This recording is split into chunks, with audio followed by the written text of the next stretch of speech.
Hi everyone, welcome to my channel. My name is Delisa. Thank you so much for tuning in. Today I am going to talk about watch what you ask for. Specifically what you ask God for. What are your requests to God? What's at the top of your list? Is it wealth? Fame? Maybe you're asking for a husband. You're asking for a wife. Maybe you want children. You want to start that new business. You need a car, or you've been looking for a new job. So yeah, what's at the top of your list? Today I want to submit to you a different request. And this is going to be based off of the story of Solomon, actually. And I want to talk about what Solomon asked God and how God responded to Solomon.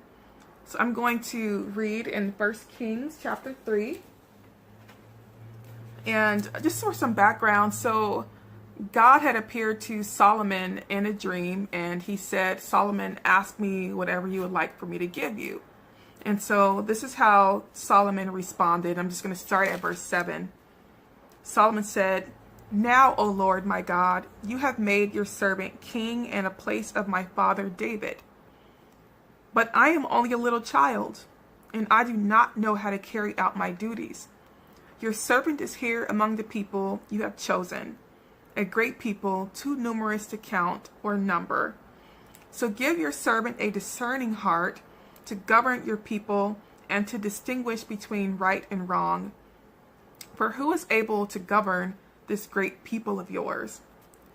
So ultimately, Solomon asked God for wisdom, for discernment. And I'm just going to define what wisdom means. In Webster's dictionary, it states the ability to discern inner qualities and relationships, and to have good judgment. So that is what Solomon wanted. Solomon, he said he was a little kid. He knew that he did not have the skill set to govern these people. And I love how he referred to them as great people. That was his heart. That's how he looked at these are your people, God. They are great people. And I want to do right by what you've entrusted me with. And so that was wisdom, to even ask for wisdom.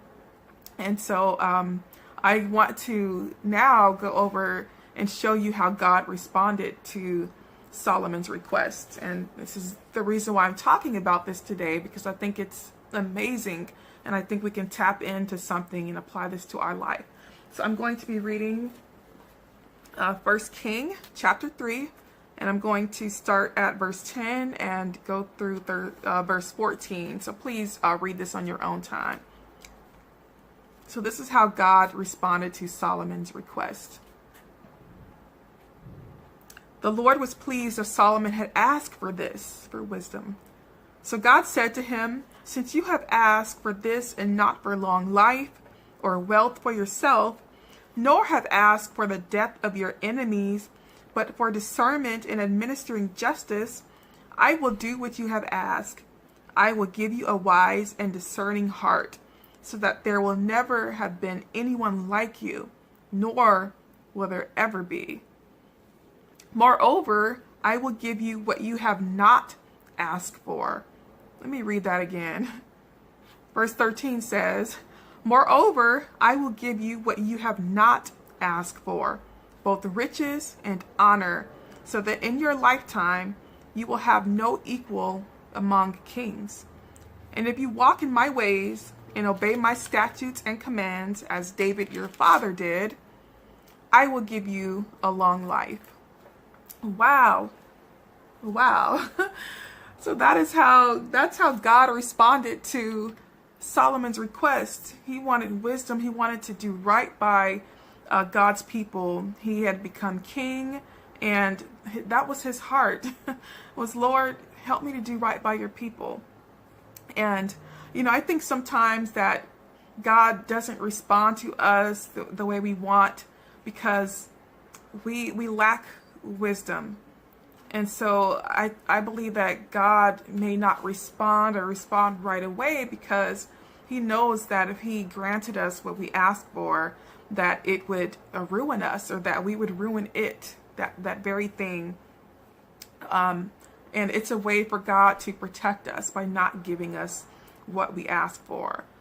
Some of us, or some of you maybe have been asking for a new job, and a certain particular job, and God is like, no, you're not ready yet.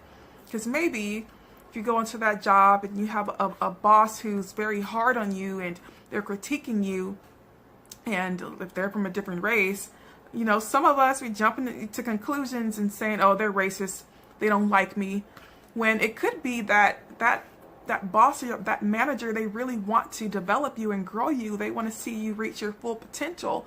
And guess what? It comes with criticism. And it's how you respond to that criticism that you begin to grow. But you have to have wisdom and discernment to know that that boss is for you. They are not against you. So God is like, nope, hold up, pump the brakes. Like, no, you're not ready for that yet. So I'm not going to bless you with that. Or you've been praying for a husband, or you've been praying for a wife, and God is saying, like, you hold grudges. You have an unforgiving spirit. Like, you don't know when to let things go. You don't know that, that person there for you. They love you. And any kind of argument, you hold a grudge. And so, you would ruin that marriage. It could also be the business that you want to start. God is saying, no, you don't have the wisdom. You don't have the discernment. You're going to make bad deals, and you're going to squander your money. Or you've been praying for fame. You want to be a basketball player. You want to be a football player. You want to be a singer. But God is saying, hey, if I gave you that right now, then you would renounce your faith. You would get caught up in it because you can't discern. You don't have good judgment. And so some things are not coming to pass, or not coming into fruition because we don't have the wisdom to even handle it. And then, sometimes God will allow you to experience some things. Sometimes God will allow you to go on that job, and, now you hate it. You get up every morning, you don't want to go, you come strolling in there late, and that job ends up, you get terminated from that job. And now you're behind in bills and everything. And God is saying, hey, if you had wisdom, if you had just prayed about this, if you had listened to me, but sometimes we're hard-headed, and God will say, okay, go ahead, do it. Go ahead. I'm going to let you handle that since you want to do it yourself. And then hopefully, if we exercise some wisdom, then we will learn from that. And the next time around, your request of God will be different. It'll come from a place of wisdom. Lord, place me where you see fit for me. Place me where you know that I'm going to grow, or that I will be a blessing to others. And that was Solomon's heart. Like, how can I be of service to your people? It wasn't about him.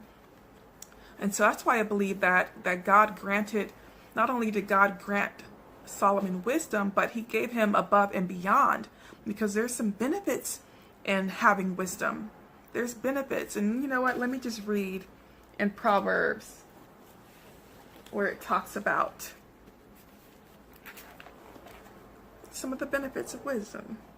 All right, so I'm in Proverbs chapter 4, and I'm going to read verse 7 through 9. And it says, wisdom is supreme, therefore get wisdom. Though it cost all you have, get understanding. Esteem her, and she will exalt you. Embrace her, and she will honor you. She will set a garland of grace on your head and present you with a crown of splendor. So we should be chasing after this thing. We should be embracing this thing. We should be esteeming it. Those things that we esteem, money, fame, wealth, relationships, jobs, we esteem those things, but we don't get anything in return. It doesn't bring us honor. It doesn't exalt us, but wisdom does. It says it in the word, and the word is true. And this is exactly what happened to Solomon. So Solomon, not only did God grant him wisdom, but he granted him wealth, fame, respect. He had honor. So people were coming to see Solomon. Solomon didn't have to go and make moves, didn't have to go make money moves.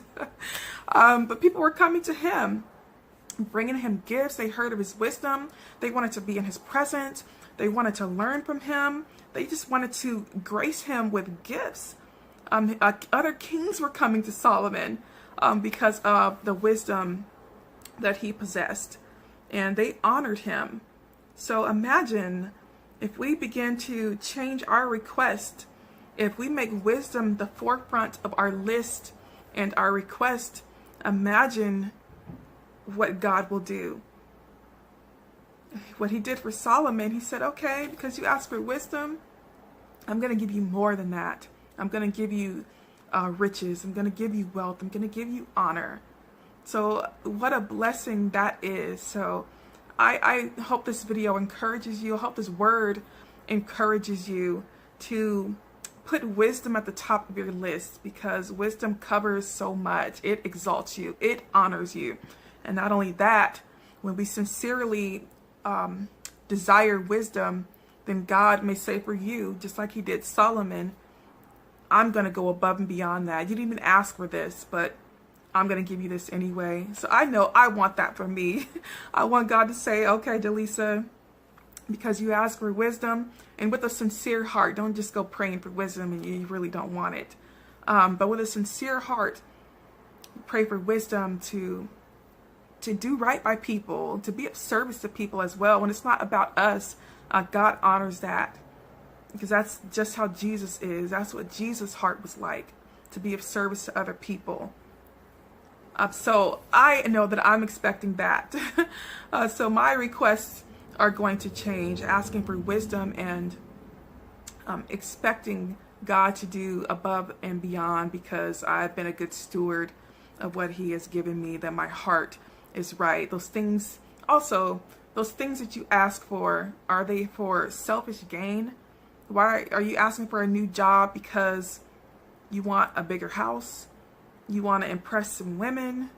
You want to show out on somebody else? You're in competition with somebody? Like, what is the reason that you're asking for these things? Solomon asked for wisdom so he can do right by the people. We're asking for things so that we can floss on people, so we can be elevated in a superficial way. So that's why your heart has to be right when you're asking for wisdom. And God will grant those other things when your heart is right, because he knows, okay, if I bless them with this job, they're going to be of service to other people. They're going to give to people. They're going to show other people how to get a job, how to function on a job, how to be professional, etc. So also just check your heart as well when you're asking for it. I'm not saying that it's wrong to just go to God and ask for these things. He does grant them, but we have to do it with the right heart. But I submit to you, let's start asking for wisdom. Let's make that at the top of our list, so that whatever he gives us, that we will be good stewards of it, and that we will make good decisions and we'll have good judgment. I love you all. God bless you all. And I hope that God is doing mighty and great things in your life, and that you'll begin to ask God for things differently, that your heart will change, and that you will see the abundance of his grace and his blessings as a result.